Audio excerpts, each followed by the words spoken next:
அவருடைய இரத்தத்தினாலே நீதிமான்களாக்கப்பட்டு கோபாக்கினைக்கு நீங்களாக போதும். அவராலே, நல்ல கவனிங்க, கோபாக்கினைக்கு நீங்களாக. We are redeemed from a wrath. நன்றாய் கவனிங்கள், ஒரு பெரிய தண்டனைக்கு தப்பித்திருக்கிறோம். ஒரு பெரிய அழிவுக்கு இந்த உலகத்திலே பிறந்த ஒவ்வொரு மனிதனும் ஆதாமினால் உண்டான பாவத்தினாலே அவன் தண்டனைக்குரியவன். பாவம் செய்கிற மனிதனுக்கான விளைவு, பிரதிபலன் என்ன? அது நரகம். அந்த நரகத்திலிருந்து ஒவ்வொரு மனிதனையும் காப்பாற்றுவதற்கு இயேசுவனுடைய சிலுவையை அல்லாமல் வேறே வழியில்லை. அவருடைய சிலுவையை, அவருடைய பாடுகளை நம்பி அதை விசுவாசிக்கிற ஒவ்வொருவனுக்கும் அந்த நித்திய நரகத்திலிருந்து என்ன உண்டு? விடுதலை உண்டு. நம்ம இங்கே உட்கார்ந்திருக்கிற உங்களில் நான் நம்புகிறேன் 90% இயேசுவையும் அவருடைய பாடு மரணங்களையும் விசுவாசிக்கிறீர்கள். இயேசு எனக்காக தண்டிக்கப்பட்டார், இயேசு என் பாவங்களை சிலுவையிலே சுமந்து தீர்த்தார் என்று நீங்கள் விசுவாசிக்கிறீர்கள் என்று நான் நம்புகிறேன். அந்த விசுவாசம் உங்களை இந்த பெரிய தண்டனைக்கு தப்புவிக்கிறது. ஆமென். அந்த விசுவாசம் என்ன செய்து, நான் ஒரு பாவி என்று உங்களுக்கு காண்பிக்கிறதுனாலே உங்கள் பாவங்கள் மன்னிக்கப்படுகிறது. எத்தனை பேரோட பாவம் மன்னிக்கப்பட்டிருக்கு? ஆமென். நன்றாய் கவனியுங்கள், உங்கள் பாவம் மன்னிக்கப்பட்டிருக்கிறது. ரைட். இன்று இந்த பெரிய தண்டனைக்கு நீங்கள் ஆக்கியிருக்கிறோம், இதிலிருந்து மீட்கப்பட்டிருக்கிறோம். ஆனால் பவுல் இதை குறித்து சொல்லும் போது, இந்த சிலுவையினுடைய இயேசுடைய பாடு மரத்தை இயேசு இப்படி செத்தாரு, இயேசு இப்படி அடிபட்டாரு, இயேசு இப்படி தொங்கினாரு, இயேசு இப்படி பாடுபட்டாரு என்று அதை மாத்திரம் அவர் ஃபோக்கஸ் பண்ணாம, இந்த ஒவ்வொரு சிலுவையை குறித்து அதை அவர் டெமான்ஸ்ட்ரேட் பண்ணும்போது அவர் வேற ஒரு ஆங்கிள் இருந்து பார்க்குறார். இப்போ நம்ம பார்க்குறோம், பார்க்கும் போது என்ன சொல்லுவோம்? இயேசு பாடுபட்டாரு, அடிக்கப்பட்டார். இன்னைக்கு இந்த குட் ஃப்ரைடேல என்ன தியானிப்பாங்கன்னா, அவருடைய பாடுகளை விரிவாய் பேசுவாங்க. அவருடைய பாடுகளில் அவர் பேசின 7 வார்த்தைகளை பேசுவாங்க. அவருடைய பாடுகளின் வழி எப்படி இருந்தது, அவர் எப்படி அடித்தாங்க, அவர் எப்படி துன்புறுத்தினாங்க என்று சொல்லி உருக்கமான வார்த்தைகளினால பேசுவாங்க. நம்ம அதை நிறைய முறை கேட்டிருக்கோம். ட்ரெடிஷ்னலான சபைகளில் அதை தவிர வேறு எதுவுமே பேசக்கூடாது. பேசுனா அடிப்பாங்க. நீ 7 வார்த்தையை தான் பேசணும். புனித வெள்ளினா என்னதான் செய்யணும்? 7 வார்த்தை 7 பேராது குறைஞ்சபட்சம் பேசினா தான் நாங்கள் சர்ச்சுக்கு வருவோன்னு அநேக சபைகள் இருக்குது. நல்லது. நம்முடைய சபையிலே அப்படி ஒரு ட்ரெடிஷனில் நம்ம தேவனை குறித்து ஆவியானவர் தம்மை நமக்கு வெளிப்படுத்துகிற விதங்களை குறித்து நம்ம தியானிக்க போகிறோம். வாசிக்கலாம் என்னோடு கூட. கலாத்தியர் 2ஆம் அதிகாரம் 20ஆம் வசனம். பவுல் எப்படி இந்த சிலுவையை காண்பிக்கிறார், பார்க்கிறார் என்று நான் உங்களுக்கு காமிக்கிறேன். கலாத்தியர் 2:20. கிறிஸ்துவுடனே கூட சிலுவையில் அறையப்பட்டேன், ஆயினும் போதும். கவனிங்க, இப்ப பவுல் சிலுவையை குறித்து பேசும்போது சொல்றாரு, கிறிஸ்து சிலுவையில் அறையப்பட்ட போது. கிறிஸ்து சிலுவையின் ஒரு பக்கம் தொங்குறார். நிறைய பேருக்கு கண்ணு தெரியல. உங்களுக்கு நான் ஒரு உண்மையை சொல்கிறேன் அப்படின்னு பவுல் சொல்கிறாரு. அந்த சிலுவையோட பேக் சைடில் நான் இருந்தேன். சிலுவையின் முன்பக்கம் கிறிஸ்து, சிலுவையின் பின்பக்கம் நான் கிறிஸ்து மரிக்கும் போது, சிலுவையில் அறையப்படும் போது அவரோடு கூட மரித்தேன். இனி நான் அல்ல, ஜீவிப்பது கிறிஸ்துவே. கவனிங்க, இப்போ உங்களுக்கு புரியுதா? நான் காமிக்கிற ஃபோக்கஸ் சிலுவையில் இயேசு பாடுபடும் போது, அறையப்படும் போது நானும் சிலுவையிலே அறையப்பட்டேன். ஒரு கிறிஸ்தவனுடைய வாழ்க்கையின் ஒரு ஓட்டத்தில் அவன் எப்படி தான் ஓடுறான்? ஒரு கிறிஸ்தவனுடைய அழைப்பு என்ன? கிறிஸ்து எனக்காக மரித்தார் என்கிறது மாத்திரமில்லை, என்கிற விசுவாசம் மாத்திரமில்லை, கிறிஸ்து மரிக்கும் போது நானும் அவரோடு மரித்து விட்டேன். 2வது வாசிக்கலாம். கலாத்தியர் 5:24. வாசிங்க. 5:24.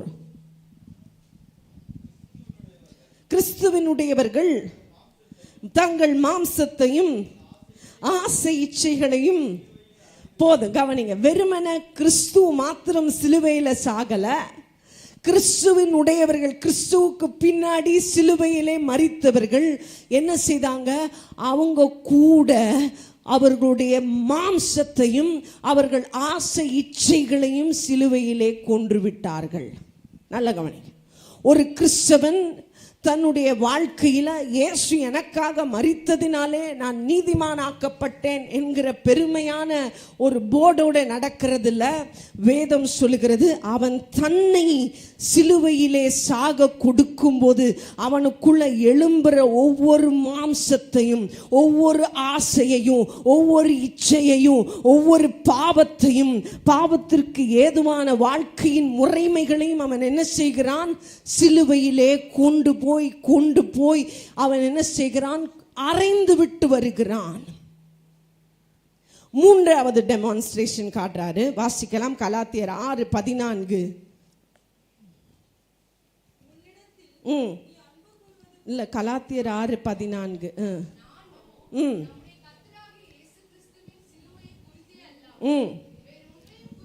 வேறொன்றையும் குறித்து மேன்மை பாராட்டேன். அவரால் உலகம் எனக்கு சிலுவையில் அறையுண்டிருக்கிறது, நானும் உலகத்திற்கு சிலுவையில் அறையுண்டிருக்கு. நல்ல கவனிங்க, இப்போ கடைசியா அவர் டெமான்ஸ்ட்ரேட் பண்ணி சொல்றது என்ன? யார் இங்கே பவுல் சொல்லுகிறார், அவராலே என்றால் அவரை உடையவர்கள், அவரை அடைந்ததுனால. என்கிட்ட உலகம் இருக்கும் போதெல்லாம் என்கிட்ட உலகத்தின் மாம்சத்தின் இச்சையின் பாவத்தின் ஏக்கங்களையெல்லாம் நான் அறைய என்ன நடக்குது? இப்போ என்கிட்ட யார் நிரம்பி இருக்கா? கிறிஸ்து நிரம்பி இருக்கா. அதனால தான் பவுல் சொல்றாரு, இனி நான் அல்ல, கிறிஸ்துவே என்னில் ஜீவிக்கிறார். இதை அறைந்தவன் என்ன செய்கிறானா, அவனுக்கு இந்த உலகம் எப்படி இருக்கு? இந்த உலகத்தில் அவனுக்கு எதுவுமே இல்லை. யார் ஒருவனுக்குள்ளாய் கிறிஸ்து நிரம்பி இருக்கிறானோ அவனுக்கு உலகம் சிலுவையில் தொங்குற மாதிரி தெரியுது. உலகத்தில் எனக்கு மேட்டரே இல்லைப்பா, இதுவா எடுத்துக்கோ, இதான வேணும், வச்சுக்கோ, எனக்கு வேணும். உலகத்தின் காரியங்கள் அவனை துக்கப்படுத்துவதில்லை, அவனை சங்கடப்படுத்துவதில்லை. உலகம் அவனை பார்க்கும்போது உலகத்துக்கு எப்படி இருக்கு? அட, இவன் செத்து போனவன்பா, இவன் இந்த உலகத்தில் வாழ்றதுக்கு தகுதி இல்லை. அதனால தான் இயேசு கிறிஸ்து சொன்னார், பிசாசை பார்த்து, என்னிடத்தில் உனக்கு ஒன்றும் இல்லை, உன்னோடது என்கிட்ட ஒன்றும் இல்லை, நான் எல்லாத்தையும் என்ன பண்ணிட்டேன்? சிலுவையில் அறைந்து விட்டேன். நன்றாய் கவனியுங்கள். இதெல்லாம் பவுலோட வார்த்தைகளினால புரிஞ்சு கொள்றது ரொம்ப ரொம்ப கஷ்டம். இப்படி உலகத்தை மாம்சத்தை சிலுவையில் அறையுங்க, பாவத்துக்கு சாகுங்க, இப்படிப்பட்ட வார்த்தைகளை அதிகமான பிரசங்கத்தில் கேட்கிறோம். ஆனால் இதுக்குன்னா என்ன பாசிபிலிட்டி இருக்கு? இதோட கீ எங்க? இது என்ன? இதனோட வழிமுறை என்ன? என்ன செய்தால் எப்படிப்பட்ட ஒரு கிறிஸ்தவன் தன் வாழ்க்கையின் காரியங்களிலே, கவனியுங்கள், ஒரு கிறிஸ்தவனுடைய எந்த விதமான செய்கை அவன் கிறிஸ்துவோடு சிலுவையிலே மரித்ததற்கான சான்றை காண்பிக்கும். நான் கிறிஸ்துவோட நீ சிலுவையில் அறையப்பட்டுட்டியா? அறையப்பட்டுட்டீங்களா? அதுக்கு சான்று என்ன? உங்களோட ஆசை இச்சை பாவத்தை மாம்சத்தை சிலுவையில் அரைஞ்சிட்டீங்களா? அதுக்கு சான்று என்ன? உலகத்தில் உங்களுக்கு ஒண்ணுமே இல்லையா? உலகத்துக்கு உங்ககிட்ட ஒண்ணுமே இல்லையா? அதுக்கான சான்று என்ன? அதைத்தான் நான் இன்று பேச போகிறேன். நீங்கள் மெய்யாகவே சிலுவையிலே மரித்தவர்களா? இந்த சிலுவையின் மரணத்தை குறித்து நீங்க புரிஞ்சு கொள்ளணும்னா அதுல ஒரு பெரிய மிஸ்ட்ரி இருக்கு. கிறிஸ்துவுடனே சிலுவையிலே மரித்தவர்கள் எப்படி கிறிஸ்து ஆளுகை செய்கிறாரோ, எப்படி கிறிஸ்து சகலவற்றையும் ஜெயித்தாரோ, சகலவற்றின் மேலும் அதிகாரம் கொண்டிருக்கிறாரோ, அதை தான் பைபிள் சொல்லுது. அவர் சிலுவையிலே மரித்ததினாலே தேவன் அவர் என்ன செய்திருக்கிறார்? எல்லாவற்றுக்கும் மேலான நாமத்தை அவருக்கு கொடுத்திருக்கிறார். நீங்கள் கிறிஸ்துவோடு மரித்தீர்களானால் அவரோடு கூட என்ன செய்திருக்கிறீங்க? எழுந்தும் இருக்கிறீர்கள். அவரோடு கூட அவருடைய வலது பார்சத்தில் என்ன பண்ணிருக்கீங்க, வீற்றிருக்கிறீங்க. அதான் பைபிள் சொல்ல, அதுதான் பவுலோட வார்த்தை. ஆனா அப்படிப்பட்ட வாழ்க்கை எப்படி இருக்கும்? எல்லாவற்றுக்கும் மேல அதிகாரம் உள்ளதா இருக்கும்.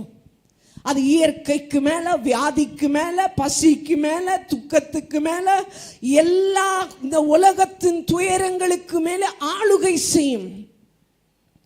இயேசு ஒரு வார்த்தை சொன்னால் சகலமும் நடக்கும். அவருடைய கைக்கு கீழே, அவருடைய அதிகாரத்துக்கு கீழே எதுவுமே கிடையாது. அவர் சாவையும் மரணத்தையும் சிலுவையிலே என்ன பண்ணார் சொல்லுங்க? ஜெயித்தார். அவர் சிலுவையிலே என்ன செய்தார்? அவனுடைய தலையை என்ன பண்ணாரு? நசுக்கி விட்டார். அப்ப நமக்கும் அதே தானே, நமக்கும் அதே அதிகாரம் இருக்கிறது, அதே ஆளுகை இருக்கிறது. ஆனால் கண்டிஷன் என்ன?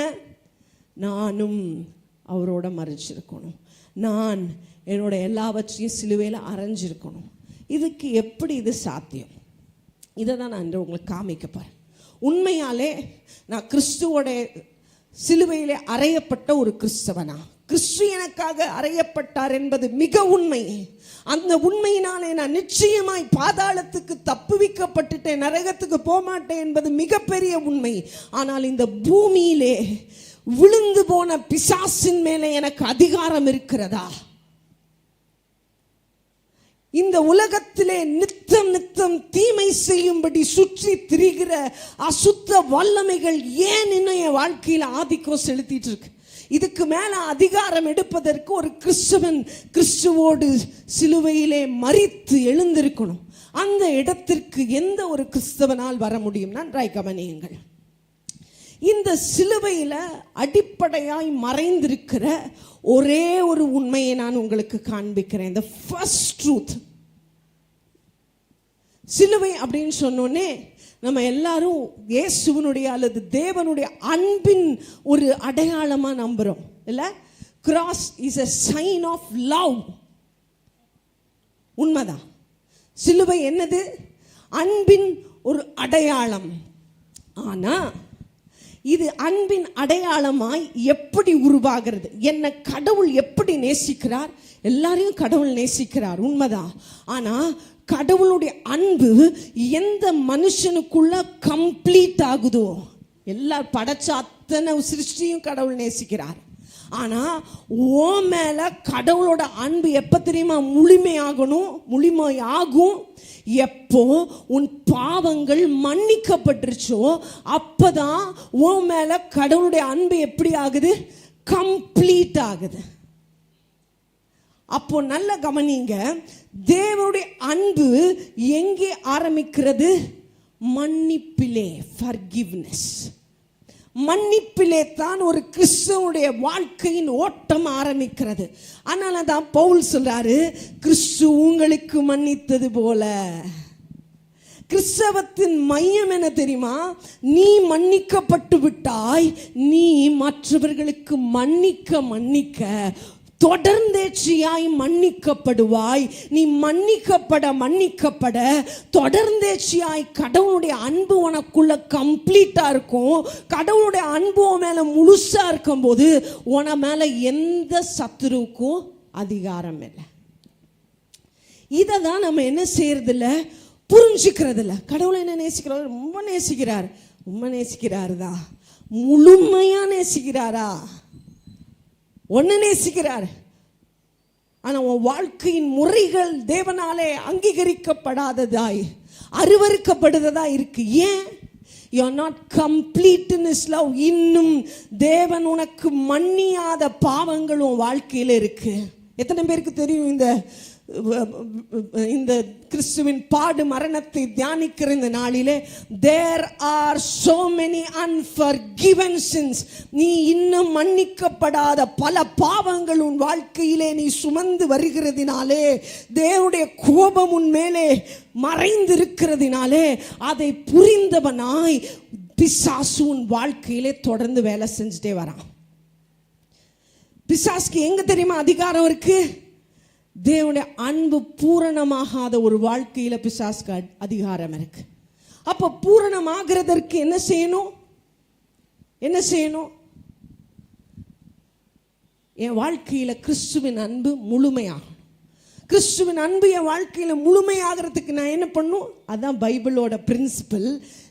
ஒன்னா கடவுள் மன்னிச்சுட்டே இருக்கணும்னா நீ மன்னிச்சுக்கிட்டே இருக்கணும். ஒன்ன கடவுள் மன்னித்து கொண்டே இருக்கணும்னா நீ என்ன செய்யணும்? நீ மன்னித்து கொண்டே இருக்கணும். மன்னிக்க மன்னிக்க மன்னிக்க மன்னிக்க மாத்திரம்தான் நீ மன்னிப்படைவாய். மன்னிக்கப்பட்டவனிடத்துல பிசாசுக்கு இடம் இல்லை. உன் வாழ்க்கையில இடரல் இல்லை. இன்னைக்கு எந்த பக்கம் திரும்பினாலும் ஏதாவது ஒரு இடரெல்லாம் விழுந்துடும். கோவப்படக்கூடாதுன்னு நினைக்கிறோம், பொய் பேசக்கூடாதுன்னு நினைக்கிறோம், திருடக்கூடாதுன்னு நினைக்கிறோம், ஏமாற்றக்கூடாதுன்னு நினைக்கிறோம், பாவம் செய்யக்கூடாதுன்னு நினைக்கிறோம். ஆனாலும் செய்கிறோம். ஏன்? சுத்தி சுத்தி பிசாசு பொறி வச்சுட்டே இருக்கிறான். எல்லா பொறியிலையும் மாட்டிட்டு இருக்கிறோம். காரணம் என்ன? காரணம் என்ன? உன் வாழ்க்கையிலே இன்னும் நீ மன்னியாததினாலே தேவன் உன் மேலே தன்னோட அன்பை பூரணமா வைக்க முடியாததுனால நீ என்ன செய்யற? இன்னும் பிசாசோட அதிகாரத்தின் கீழே இருக்க. உனக்கு இந்த இவ்வளோ பெரிய செய்கை தேவன் உனக்காக செத்ததுனால என்ன பிரயோஜனம்? தேவன் உனக்காக செய்த இவ்வளவு பெரிய தியாகத்தை நீ இன்னும் விருதாவாக்கிட்டு இருக்கிற. நன்றாய் கவனியுங்கள். ஃபர்கிவ்னஸ், மன்னிப்பினுடைய ரகசியத்தை நான் இன்று உங்களுக்கு சொல்ல போறேன். நிறைய பேர் மன்னிக்கிறதுக்கு ரொம்ப கஷ்டப்பட்டு இருக்கிறோம். நிறைய பேருக்கு மன்னிக்கிறது ஒரு ரொம்ப கடினமான காரியமா இருக்கு. இந்த மன்னிப்பை குறித்து நான் உங்களுக்கு சொல்றேன். இயேசு பேதுருவை பார்த்து சொன்னா, நீ எப்படி மன்னிக்கணும்? எத்தனை முறை மன்னிக்கணும்? 70 தரம். அதை டெமான்ஸ்ட்ரேட் பண்ணி சிலுவையில் தன்னை கொன்றவர்களை பார்த்து, பிதாவே தாங்கள் செய்கிறது இன்னதென்று அறியார்கள் என்று சொல்லி அவங்களுக்கு மன்னியும் என்று ஜெபித்தார்.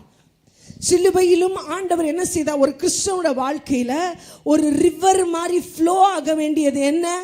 ஒரு நாளைக்கு 70 தரம்னா நீங்க எத்தனை முறை ஒரு நாளைக்கு மன்னிக்கணும்னு யோசிச்சு பாருங்க.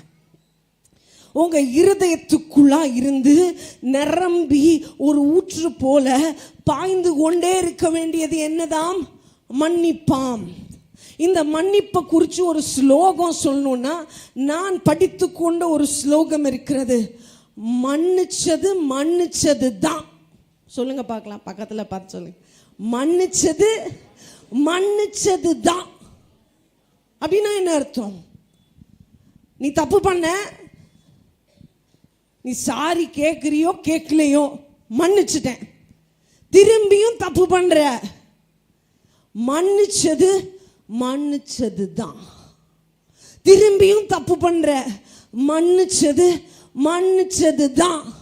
For all the past and all the present mistakes, முந்தி செய்த தவறுகள், இப்பொழுது செய்து கொண்டிருக்கிற தவறுகளை பார்த்து நான் சொல்லுகிறேன், மன்னிச்சது மன்னிச்சது தான். ஏன் நான் இவ்வளவு அழுத்தமா சொல்றேன்னா, மன்னிப்புக்கு பின்பாக நீ பிசாசை நீ கட்டி விடலாம். பிசாசுடைய செயல்பாடுகளை முடக்கி விடலாம். நிறைய கிறிஸ்தவங்களுக்கு இந்த உண்மை தெரியல.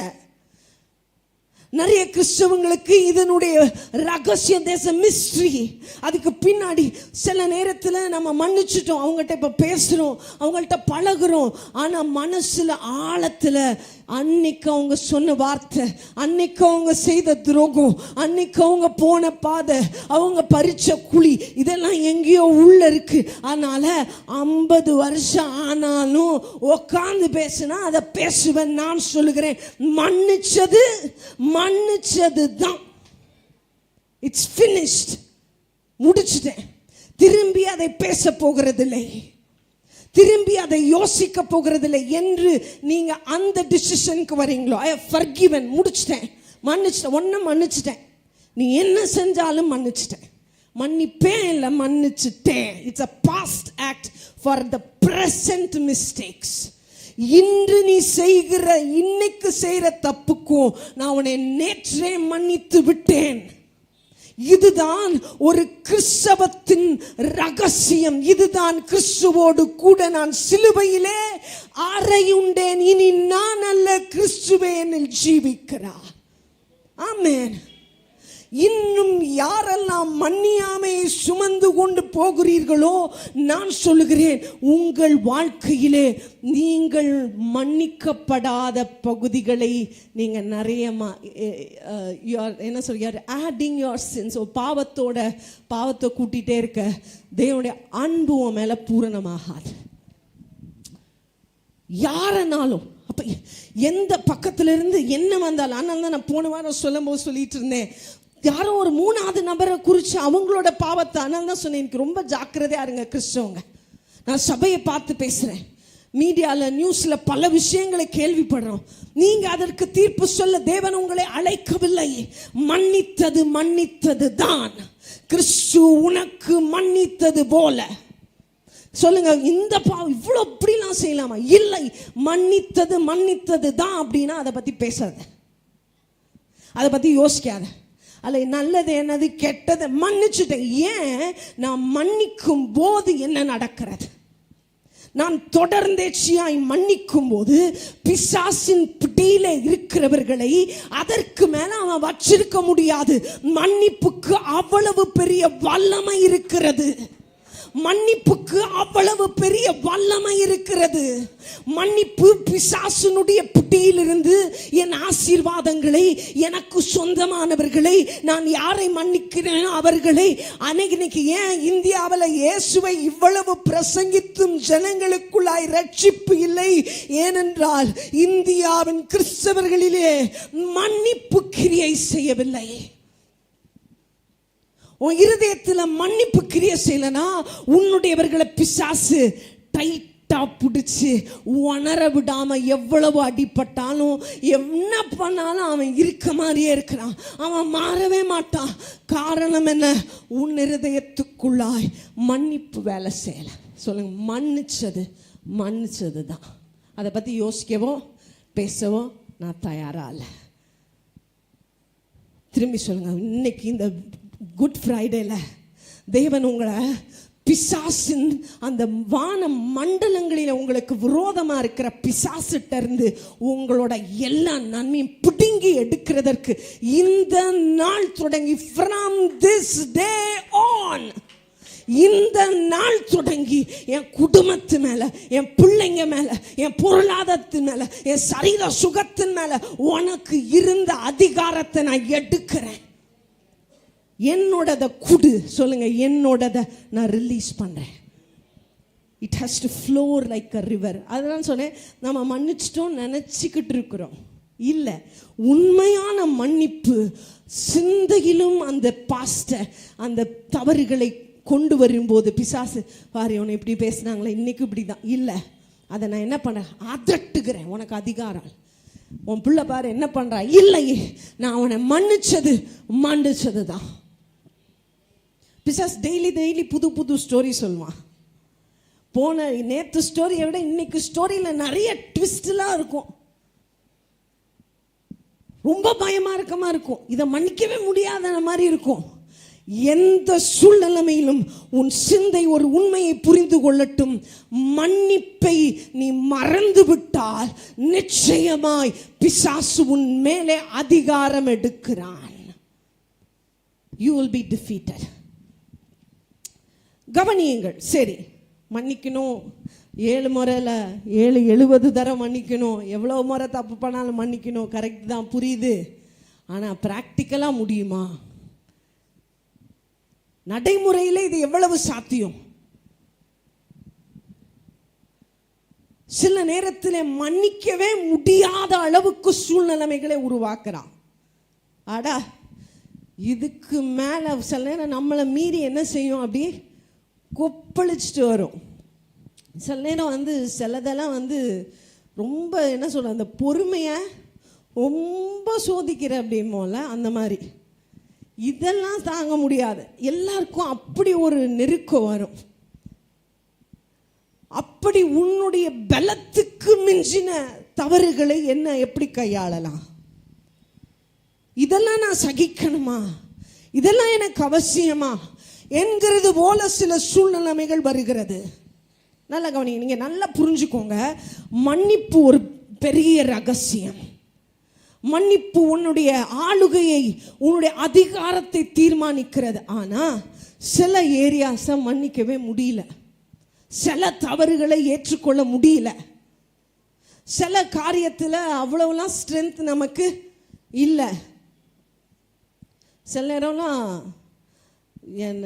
எங்கன்னா ஓடிடுவேன். ஏன்னா இதுக்கு மேலே இங்கே இருந்தேன்னா என் வாய் நிற்காது. ஏன்னா ரொம்ப ஒரு லிமிட்டுக்கு மேலே போகுது சில விஷயம். இல்லை, எல்லார் லைஃப்லேயும் அப்படி இருக்கும். என்னத்துக்குடா பேசி ஆண்டவர்கிட்ட அடி வாங்குறது. ஆனால் உண்மையிலே மன்னிக்க முடியல, பின்னாடி போயிட்டு புலம்பிகிட்டு இருப்பேன் சில சூழ்நிலைமைகளில். கவனியுங்கள், ஏன் அப்படிப்பட்ட ப்ரெஷர் இருக்கு? மன்னிக்க முடியாத அளவுக்கு ஏன் சில சூழ்நிலைமைகள், சில மனிதர்கள், சில நபர்களுடைய செய்கைகள் மிக கடினமாக இருக்கிறது? இதுக்கு பின்னாடி என்ன இருக்கு? நல்லா கவனிங்க. சிலுவையோட ஒரு பார்ட்டை சொன்னேன். சிலுவை நமக்கு மன்னிப்பின் அடையாளம். அதோட இன்னொரு ஒரு ப்ராடக்ட் இருக்கு. அது என்ன தெரியுமா? நல்லா கவனிங்க. எப்போ தெரியுமா ஒரு மனிதனால் மன்னிக்க முடியாது? இயேசு கிறிஸ்து மாத்திரம். சிலுவை வரை வாசிக்கலாம். பிலிப்பியர் 2:7-8.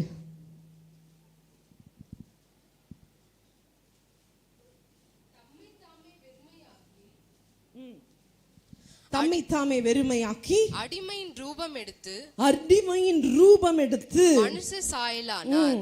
அவர் மனுஷ ரூபமாய் காணப்பட்டு மரண பரியந்தம், அதாவது சிலுவையின் மரண பரியந்தமும் கீழ்ப்படிந்தவராகி தம்மை தாமே தாழ்த்தினார். தம்மை தாமே. நல்ல கவனிங்க. இந்த உலகத்துல பிறந்த எல்லா மனிதனிலும் ஏன் கிறிஸ்து மிக உயர்ந்தவர் என்று சொல்லுறோம்னா, அவர் தான் உலகத்தையே படைச்சவர். ஆனால் இந்த உலகத்தில் மிக சிறப்பான வாழ்க்கை செய்கிறதற்கு அவர் என்ன செய்யணுமோ செஞ்சிருக்கலாம். ஆனால் அவர் அத்தனையும் வெறுத்து, அத்தனையும் விட்டு, தன்னைத்தானே வெறுமையாக்கி பரலோகத்தில் சிங்காசனத்தில் தேவனுக்கு சமமாக இருந்தவர் உனக்காக எனக்காக எப்படி வந்தாரா? மனுஷ சாயலாகி தன்னைத்தானே வெறுமையாக்கி கீழ்ப்படிந்ததினால என்ன செய்தார்? தன்னை தாழ்த்தினார். நல்ல கவனி. இந்த தாழ்மை என்கிற வார்த்தையை நம்ம நிறைய நேரம் ரொம்ப ரொம்ப டீப்பாக ஸ்டடி பண்ணோம். நிறைய பேர் பார்க்குறதுக்கு ரொம்ப தாழ்மையாக இருப்போம். ரொம்ப நல்ல சிஸ்டர், ரொம்ப நல்ல பிரதர் என்று நிறைய பேருக்கு நம்மளே சர்டிஃபிகேட் கொடுக்கலாம். ஆனால் தேவன் அதை நிச்சயமாய் அறிந்திருக்கிறார். உன்னுடைய இருதயத்தின் ஆழத்தை, உன்னுடைய யோசனையை, உன்னோட தாட்ஸை, உன்னோட வார்த்தையில் நீ யார் என்பதை அவர் செக் பண்ணிக்கிட்டே இருப்பார். நீ உன்னை கண்டுபிடிச்சிட்டே இருப்பார். அதனால தான் பார்வோன் பார்த்து மோசையை பார்த்து சொல்கிறான், இந்த கடவுளை வணங்குறதுக்கு உன்னையும் உன் ஜனங்களையும் போக விடுவதற்கு அவர் யார் அப்படின்னு கேட்டான் பாருங்க. முடிஞ்சான். உன் வார்த்தையில கவனமாயிரு. தேவனை எதிர்த்து பேசுகிற வார்த்தைகளுக்கு நிச்சயமாய் அவர் பதில் கொடுப்பார். மாத்திரமல்ல, அரகன்ட் டாக், தேவனையோ தேவனுடைய மனிதர்களையோ அல்லது உடன் குடும்பத்திலே உள்ளவர்களே தரக்குறைவா பேசுறதுக்கு முன்னாடி மிக ஜாக்கிரதையா இரு. த அரகன்ட் ஸ்பீச், அளவுக்கு அதிகமான சொற்களுக்கு நிச்சயமாய் பெருமை என்கிற அடையாளத்தை தேவன் உன்மேலே வைப்பார். ரொம்ப அசிங்கமா வல்கரா யாரையும் திட்டாதீங்க, கவனமா பேசுங்க. அது தேவனோட பார்வையில் எப்படி கேட்குது? அரகண்டா போன பெருமைக்காரியாய் காண்பிக்கும். உன்னோட வார்த்தையின் துணியை குறைச்சிக்கோ. வால்யூம் என்ன பண்ணு? குறை. ரைட், அது ஒரு பக்கம் இருக்கட்டும். இன்னொரு பக்கம் பெருமையை தேவன் எப்படி நமக்கு காண்பிக்கிறார் இந்த காலையில் நான் சொல்கிறேன். நிறைய நேரத்தில் நன்றாக புரிந்து கொள்ளுங்க. எந்த மனதுக்குள்ளாய் பெருமை எழுகிறதோ இம்மீடியட்டாக என்ன நடக்கும் தெரியுமா? அது பிசாசு உனக்கு வைக்கிற ஒரு பொறின்றதை புரிஞ்சுக்கும். நிறைய பேருக்கு பெருமைக்கான பின்னாடி இருக்கிற அந்த மிஸ்ட்ரி, அந்த ரகசியம் தெரியல. நிறைய பேர் தன்னை பற்றியே ரொம்ப உயர்வாய் ரொம்ப பெருமையாக பாராட்டி பேசலைன்னா கூட, நான் இப்படிலாம் பண்ணேன், அவங்க ரொம்ப நல்லா இருக்குன்னாங்க, அவங்க அப்படி சொன்னாங்க, இவங்க என்னை இப்படி பாராட்டினாங்க, இப்படி உன்னை குறித்து நீ பேசுகிற வார்த்தைகளை கவனமாயிரு. ஏன்னா பைபிள் சொல்லுது, அது பிசாசு உனக்கு வைக்கிற என்ன ட்ராப்பு. உன்னை யாராவது பார்த்து புகழ்ந்தாங்கன்னா நான் சொல்கிறேன், உன்னை திட்டுறவங்க கூட முன்னாடி கூட நின்றுக்கோ, உன்னை புகழ்கிறவங்ககிட்ட வந்து ஓடி போயிரு. ஏன்னா அது சாத்தான் உனக்கு விரிச்சிருக்கிற ஒரு பொறி, ஒரு ட்ராப். ஒரு லைக் யாராவது உன்னை ஃபோட்டோவை போட்டால் அதை போய் 100 முறை பார்த்துன்னு இருப்பேன். கரெக்டா? நீங்கள் நல்லா பண்ணீங்க, நீங்கள் உடனே போய் அதையே தேடுறது, அதையே பார்க்கறது, உன் ஃபோட்டோ எடுத்து நீயே போஸ்ட் பண்ணிக்கிறது, இப்படி நிற்கிறது. நான் சொல்லுகிறேன், இதற்கு பின்பாக ஒரு பெரிய பாதாளம் இருக்கிறது. நிறைய பேருக்கு தெரியல, கிறிஸ்தவங்களுக்கு தெரியல. இன்னைக்கு தேவன் இதெல்லாம் தான் நமக்கு டெமான்ஸ்ட்ரேட் பண்ணி காமிக்கிறார். ஊழியக்காரங்களாக இருந்தாலும் அளவுக்கு மீறி தேவனுக்கு சேர வேண்டிய புகழை எடுத்து விட்டால் என்ன நடக்கும் என்பதை நாம் கண்கூடாய் பார்க்கிறோம், படிச்சுக்கணும். புகழ்ச்சி நமக்குரியது இல்லை. சிலுவை நமக்கு காண்பித்தது என்ன? சிலுவையின் மரண பரியந்தம் தன்னை என்ன செய்தார்? He never tried to prove. ஒருபோதும் தன்னை காண்பிக்க, தன்னை நிரூபிக்க அவர் எதையுமே செய்யவில்லை. நீ என்று பெருமையிலே விழுகிறாயோ, உன் எண்ணங்கள் ஏதோ ஒரு நல்ல புகழ்ச்சியில், ஒரு நல்ல பாராட்டில், இல்லை நீயே உன்னையே நல்லா செஞ்சுருக்கோம் அப்படின்னு 4 முறை நினைக்க பிசாசு தூண்டும் போது அந்த எண்ணத்தை வச்சு சந்தோஷப்படுறேன்னா, நான் சொல்கிறேன், இது உனக்கு முன்னாடி ஒரு பொறி. என்ன நடந்தது தெரியுமா? என்ன நடக்கும்? First you will lose your sight. உன் கண்ணிலே உள்ள வெளிச்சத்தை, பார்வை, உன் ஆவிக்குரிய பார்வையை பிசாசு அடைத்து விடுவான். You lose your track. உன் பாதையை நீ மறந்து விடுவாய். நீ தவறான பாதையிலே போக ஆரம்பிப்பாய். நீ தவறான பாதையிலே நடக்க நடக்க என்ன நடக்கும் சொல்லுங்க? ஆண்டோட பாதுகாப்பை விட்டு நீ வெளியே போகும்போது உன்னை சத்துரு பின்தொடருவான். பலவிதமான எதிர்ப்பாளர்கள் உன்னோட வர ஆரம்பிப்பான். உன் வீட்டில் இருக்கிறவன் உன்னை தேவையில்லாமல் பேசுவான், உன்னோடைய சூழ்நிலைமைகளை கடினமாக்குவான். அப்போ உன்னால் மன்னிக்க முடியாது. மன்னிக்கிறது உனக்கு ரொம்ப ஹார்டாயிரும். எங்கே ஆரம்பிச்சிச்சு? ஒரு சின்ன பெருமையான எண்ணத்தினாலே, பெருமையான வார்த்தையினாலே உன் வாழ்க்கையை சூனியமாக்குவதற்கு பிசாசு ரெடியா பல ட்ராப்ஸை, பல வலைகளை. யார் சொந்தக்காரங்க வந்து, ஐயோ எங்களுக்கு உங்களை பற்றி நாங்கள் என்னெல்லாமோ நினச்சோம், உண்மையாக நீங்கள் இவ்வளோ நல்லவங்களா அப்படின்னா, அதை வந்து வீட்டுக்கார்ட்ட, பிள்ளைங்கிட்ட, நான் தெரிஞ்ச சொந்த பந்தங்கள்கிட்ட, ஐயா அதுக்கு பேர் பெருமை. சொல்லுங்கள், பெருமை. அதை என்ன செய்ய? கேட்ட மாத்திரத்தில் ஓடு, ரன் அவே. அது இந்த இடத்திலிருந்து, அந்த எண்ணத்திலிருந்து ஓடி மறைந்து கொள் தேவனுக்குள்ள. ஏன்னா நம்ம இந்த மண் இருக்கு பார்த்தீங்களா, அது பை நேச்சரே பெருமைக்கு அது அடிமைப்பட்டது, புகழ்ச்சிக்கு அடிமைப்பட்டது. ஒன்றுமே பாராட்டலனாலே உனக்கு என்ன வந்து, நீ ஒன்றுமே செய்யலைனா கூட, அதான் படித்து பட்டம் வாங்கினவன் தான் பெருமையாக இருக்கானா என்ன? ஒரு பாஸ்டர் சொல்லுவார், ஹவாய் செருப்பு போட்டு கிழிஞ்ச துணி போட்டவெல்லாம் தாழ்மையானவன் நினச்சிக்காத. இல்லை, பெருமை யாருக்குள்ளேயும் இருக்கும். Humble yourself. Run away from any prideful thought. எந்த மேட்டிமையான ஏன் அதுக்கு எக்ஸாம்பிள் யாரு? கிறிஸ்து. பெருமைப்படுறதுக்கு அவருக்கு விட வேற யாருக்குமே தகுதி இல்லை. ஆனால் கடைசி மட்டும் அவர் வாழ்ந்து காட்டினது என்ன? தாழ்மை. கடைசி மட்டும் வாழ்ந்து காட்டினது என்ன? தாழ்மை. மன்னிப்பை தாழ்த்த தெரியாதவனுக்கு மன்னிக்க முடியாது. புரிஞ்சுச்சா?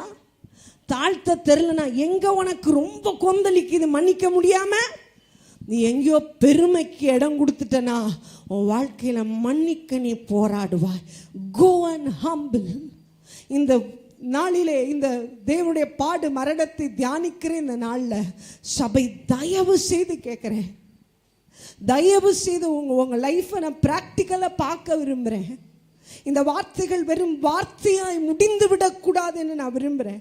உன் வாழ்க்கையில் இதுவரைக்கும் ஆதிக்கம் செலுத்தின பிசாசின் காரியங்களை நீ கீழ்ப்படுத்தி அவன் ஒன்றிருந்து எடுத்ததை திரும்பி நீ வாங்க வேண்டும். உன்னுடையவைகளை அவன் உனக்கு திரும்ப கொடுக்கணும். நான் சொல்ல, நீ தேவனுடைய ஆசீர்வாதத்திற்கு பாத்திரமான நபர்.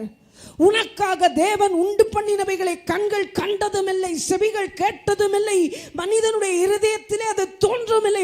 plenty of blessings. இஸ்ரவேலை ஆசீர்வதிப்பதே கர்த்தருக்கு பிரியம். அவ்வளவு ஆசீர்வாதம் உனக்காக வச்சிருக்காரு. ஆனா அதுக்கு மேல நீ தான் அவனுக்கு அதிகாரம் கொடுத்துட்ட. அவன் எல்லாத்தையும் பிடிச்சி வச்சுட்டு உன்னை ஓட்டாண்டியா வச்சிருக்கான். இந்த உலகத்துல ஒவ்வொன்றுக்கும் போராடிட்டு இருக்கிற, ஒவ்வொரு படிக்கும் போராடிட்டு இருக்கிற காரணம் என்ன? தேவனோட அன்பு உன்கிட்ட கம்ப்ளீட் ஆகலை. ஏன்? புரிஞ்சுச்சா இல்லையா? நான் தான் ரிப்பீட் பண்ணுறேன், தயவுசே கவனிங்க. ஏன் ஆண்டோட அன்பு உன்கிட்ட ஃபுல் கம்ப்ளீட் ஆகல? ஏன்னா உன்கிட்ட பாவம் இருக்கு. அந்த பாவம் மன்னிக்கப்படாத பாவமாக இருக்கு. ஏன் மன்னிக்கப்படாத பாவமாக இருக்கு? ஏன்னா நீ மன்னிக்கல. ஒன்றுக்காக ஆன்சர் பண்ணுவீங்கன்னு பார்த்தேன், எல்லாம் முட்டை தான் வாங்குவீங்க போல இருக்கு. வேஸ்ட்டாக நான் பேசினது. நீ மன்னிச்சனா, நீ மன்னிப்பு ஒரு போர்வெல் மாதிரி பாயணும். ஒரு கிறிஸ்தவனுடைய இருதயத்துக்குள்ள மன்னிப்பு எப்படி இருக்கணும்? It has to be a stream. ஊற்று மாதிரி. இதை மன்னிச்ச ஒரு நாளில் நீ செய்யக்கூடிய ஒரு மிக சிறப்பான பணி இருக்குமானால் it is a continuous forgiveness.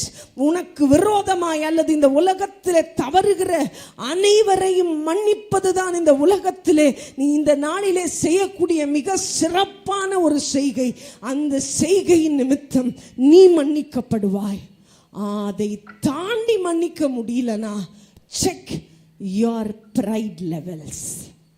அதை தாண்டி மன்னிக்க எனக்கு பலன் இல்லைனா உன்னோட சிந்தையில் இருக்கிற பெருமையின் அளவை சோதிச்சு பார்.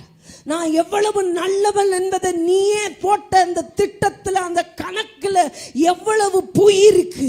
நான் எவ்வளவு திறமைசாலி, நான் எவ்வளவு அறிவாளி, நான் எவ்வளவு ஜெயித்தவன் என்கிற அந்த பொய்யான எண்ணத்தை கிழிச்சு, அந்த உனக்கு நீயே கொடுத்த அல்ல மற்றவங்க உனக்கு கொடுத்த சர்டிஃபிகேட்லாம் கிழிச்சு போட்டுரு. ஓடு பெருமையான அந்த பெருமையின் வார்த்தையின் வலையில யாரும் விழாதீங்க. humble yourself. மறைஞ்சுக்கும். பெருமையின் வார்த்தைகளுக்கு முன்பாக என்ன செய்யுங்க? go and hide. அதை போய் திரும்பி யோசிக்கிறதோ, அதை தேடுறதோ, அதை பார்க்கறதோ உன் வாழ்க்கையில என்னைக்குமே நீ ஜெயிக்க மாட்ட. கிறிஸ்து உனக்கு ஒரு அடையாளம். என் அப்பா அவரை மாதிரி தாழ்மை யாரு? அவரோட பிள்ளை. அவரோட கூட நான் சிலுவையில் அறையப்பட்டுட்டேன். இந்த உலகத்தை கொன்றுட்டேன். இந்த உலகத்தின் ஆசைகளை இச்சைகளை கொன்னுட்டேன்ங்கிறதுக்கு அடையாளம். முதலாவது, நான் மன்னிப்பை ஊற்றை போலவும், இரண்டாவது தாழ்மையை வஸ்திரத்தை போலவும் என்னிலே தரித்திருப்பேன். This two signs will prove.